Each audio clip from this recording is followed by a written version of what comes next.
Magandang hapon po sa lahat, Luzon, Visayas, Mindanao, kung saan kayong panig ng mundo po. Nagbabalik tayo rito sa aking munting channel po para mag-discuss ulit ng another coins. Ayan.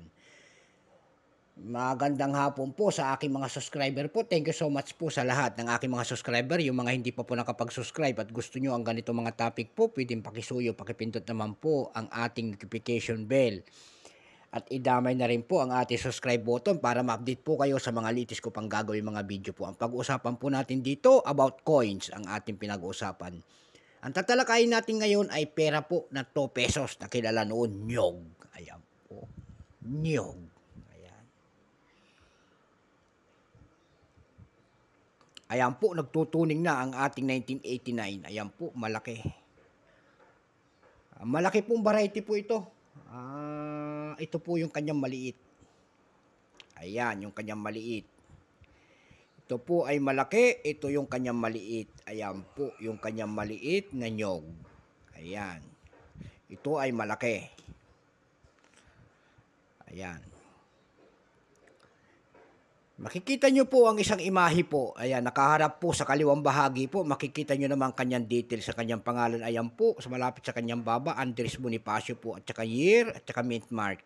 Ayan po yung tinatawag nilang mint mark. Ayan. At saka year, 1989. Nakapalubod sa kanyang ulo, Republika ng Pilipinas po.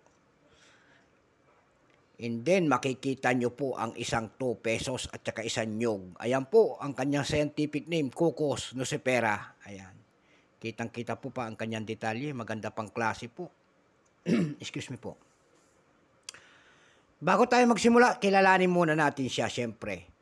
Issue po, Philippines. Period, Republic, 1946 up to date po. Type, Standard Circulation Coins. Years, 1983 hanggang 1990. Value, 2 pesos po. Currency, piso, 1967, up to date po. Composition po nito ay copper nickel. May bigat po itong 12 grams. May haba pong 31 mm. May kapal po itong 2 mm. Ang kanyang hugis po, diagonal, 10-sided po. Orientation nito, middle alignment po. Itinigil ang paggamit nito noong January 2, 1998. Number INDAS 3750 po. Reference number KM-244. Ayan po, ang kanyang nasa likod po ay Coco nociferas. Ayan po, makikita nyo ang 2 pesos at saka isang nyog. Ang scientific niyan ay Coco nocifera. Ayan po. Kita pa ang kanyang mga detalye, magandang coins. Kasi nagtutuning na. Ayan, kitang-kita pa ang kanyang buhok ni Andres Bonifacio po. Ito po, 1989 po, ang percent po nito ay 19%. Wala pang mintage kung ilang piraso ang ginawa ng ating Bangko Sentral sa barya na to. Nakatingka pa. Kaya wala pa natin makikita. Pero may sharing price na doon sa ating numista.com po. Yung kanyang price ay fine, 30. Very fine, 52. Extra fine ay 52 rin. Ayan. Mahirap maghanap ng detalye nito. Kasi mahirap lang, 19% lang. Doon sa AB.com po may nagbebenta na nito ng $7.38. Doon naman po sa Carousel PH po may nagbebenta na nito ng 622.77 pesos. Mayroon po nagbebenta doon 1989, 4 na piraso po, nagkakahalaga ng 550 pesos. Ganyan siya katindi.